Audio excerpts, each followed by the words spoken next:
கள்ளக்குறிச்சியில் ஏஆர் முருகதாஸ் கல்யாணம், டைரக்டர், ரமணா படம் டைரக்டர். முடிச்சுட்டு இதே மாதிரி ஒரு 4 கிலோமீட்டர் தள்ளி பெரிய கிரவுண்டில் நலத்திட்ட உதவி விழா. நான் அவர் நிர்வாகிலாம் போயிருக்காங்க.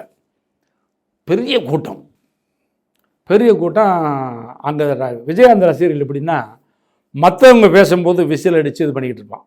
ஏன் இவங்கெல்லாம் முடித்தா தான் அவர் பேசுவார் அப்படின்னு கேட்குறதுக்காகவே இது பண்ணிக்குவான். இவர் புரிஞ்சுக்குவார்.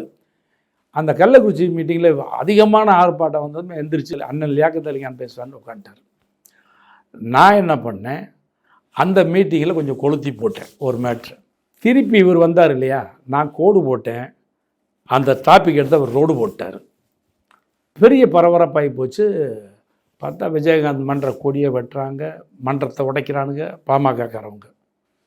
இதை கேள்விப்பட்டு வந்த சினிமா குரூப்பு பெரிய டைரக்டர் சில ப்ரொடியூசர்லாம், என்ன விஜய் ரஜினியே தோத்துட்டாரு, நீங்கள் எதுக்கு இதெல்லாம் பேசுனீங்க? அப்போ ஜாலியாக சொல்லுவார், இந்த எல்லாம் இவர் பண்ண வேலைம்பார் என்னைய காமிச்சு. ஆமாம் சொன்னதுமே அப்புறம் அது அதிகமாச்சு. இப்போ என்ன பண்ணுறதுங்கும் போது ஒரு துணிச்சலான முடிவு எடுத்தோம்.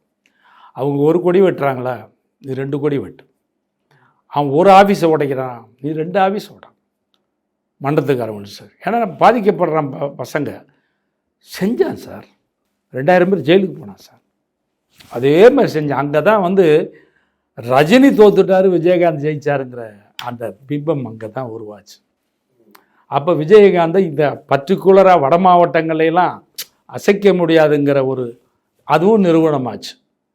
வன்னியறிஞர் கூட விஜயகாந்த் பின்னால் நிற்கிறாங்கிறது இதெல்லாம் தெரிஞ்சதுமே 2000 பேர் ஜெயிலுக்கு போனவங்களுக்கு அத்தனை பேரும் வெளியே வந்ததுமே சால்வை போட்டு அவங்க ஃபங்க்ஷன் பண்ணும்போது அப்போ தான் உருவாகணும், கட்சியை உருவாக்கணும்.